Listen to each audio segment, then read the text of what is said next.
പ്രിയപ്പെട്ട വിദ്യാർത്ഥി സുഹൃത്തുക്കളെ, ഇന്ത്യയിൽ ഇപ്പോൾ ഡിസ്റ്റൻസ് എഡ്യൂക്കേഷൻ അല്ലെങ്കിൽ ഓൺലൈൻ എഡ്യൂക്കേഷൻ മുഖേന ഡിഗ്രിയോ പി ജിയോ മറ്റു കോഴ്സുകൾ ചെയ്യുന്നതിന് നിർബന്ധമായിട്ടും വേണ്ട രണ്ട് കാര്യങ്ങളാണ്. ഒന്ന് ABC-ID അല്ലെങ്കിൽ അപ്പാർ ID, അതുപോലെ തന്നെ DEB-ID.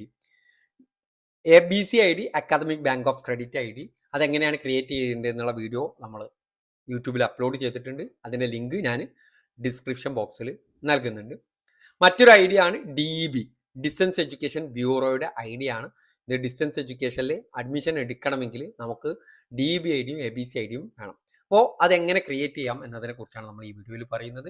ആബിദ് ടോക്സിൻ്റെ പുതിയ വീഡിയോയിലേക്ക് സ്വാഗതം. ഈ വീഡിയോ നിങ്ങൾക്ക് ഉപകാരപ്രദമെങ്കിൽ നിങ്ങൾ ഈ ചാനൽ ഒന്ന് സബ്സ്ക്രൈബ് ചെയ്യുക. ഇത് വളരെ ഈസിയാണ്, ഏറ്റവും ഈസി ആയിട്ട് ഉണ്ടാക്കാൻ പറ്റിയ ഒന്നാണ്. അപ്പോൾ ഇവിടെ നമ്മൾ ആദ്യം കൊടുക്കേണ്ടത് ABC-ID. നിങ്ങൾക്ക് ഇവിടെ കാണുന്നുണ്ടാവും, ABC-ID ആണ് നമ്മൾ ആദ്യം കൊടുക്കേണ്ടത്. ABC-ID കൊടുക്കുന്നു. എൻ്റെ ആധാർ നെയിം, ആധാറിലെ നെയിം കൊടുക്കുക. എൻ്റെ ഇയർ ഓഫ് ബർത്ത്, ജനിച്ച വർഷത്തെ ഈ ബർത്ത് ഇയർ ആണ് കൊടുക്കേണ്ടത്. 2000 ആണെങ്കിൽ 2000 കൊടുക്കുക. ജെൻഡർ ഏതാണ് കൊടുക്കുക.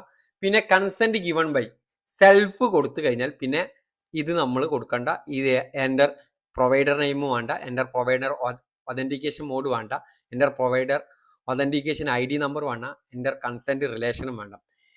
ഈ 4 ഇവിടെ നമ്മൾ സെൽഫിൽ ക്ലിക്ക് ചെയ്താൽ ഇത് ഇവിടെ ഓട്ടോമാറ്റിക്കലി ഫില്ലാവും. ഓക്കെ, എന്നിട്ട് എന്ത് ചെയ്യുക, എൻ്റെ കൺസെൻറ്റ് നെയിം, കൺസെൻറ്റ് പ്ലേസ് ഉണ്ട്. ആ പ്ലേസ് എന്നുള്ളിടത്ത് നമ്മൾ ഏതാണോ പ്ലേസ്, കോഴിക്കോട്, അങ്ങനെ കൊച്ചി, ഇങ്ങനെ ഏത് പ്ലേസും നമുക്ക് കൊടുക്കാം. നമ്മൾ ഏതാണോ നമ്മളെ സിറ്റി ആയിട്ട് വരുന്നത് അത് കൊടുക്കുക. എന്നിട്ട് ഇവിടെയുള്ള ക്യാപ്ച കൊടുത്തിട്ട് എൻ്റർ ചെയ്യുകയാണ് വേണ്ടത്. ഞാൻ എൻ്റെ പേഴ്സണൽ കാര്യങ്ങളായതുകൊണ്ട് നിങ്ങളെ കാണിക്കുന്നില്ല, ഞാനത് കൊടുക്കാൻ പോവുകയാണ്. ഓക്കെ, അങ്ങനെ നമ്മൾ എൻ്റർ ചെയ്യുന്ന സമയത്ത് നമുക്ക് പിന്നീട് ഇമെയിൽ ID നമ്മുടെ മൊബൈൽ നമ്പർ കൊടുക്കാനുള്ള ഓപ്ഷൻ വരും. അത് കൊടുത്താൽ ഈ അഗ്രി നമ്മൾ സബ്മിറ്റ് ചെയ്യുകയാണ് വേണ്ടത്. അതോടുകൂടി നമ്മുടെ DEB-ID ക്രിയേറ്റ് ചെയ്തു, അത് നമ്മളെ മെയിലിലേക്ക് വന്നിട്ടുണ്ടായിരിക്കും. ഈ DEB-ID നമ്മൾ എടുത്ത് സൂക്ഷിച്ച് വെക്കുക എന്നുള്ളതാണ് വിദ്യാർത്ഥികളോട് പറയാനുള്ളത്. ഓക്കെ, ഇത്രയും വളരെ ഈസി ആയിട്ട് ചെയ്യാൻ പറ്റുന്ന ഒന്നാണ് DEB-ID ക്രിയേഷൻ എന്ന് പറയുന്നത്. അപ്പോൾ എല്ലാവരും DEB-ID ക്രിയേറ്റ് ചെയ്യുക. Okay, thank you.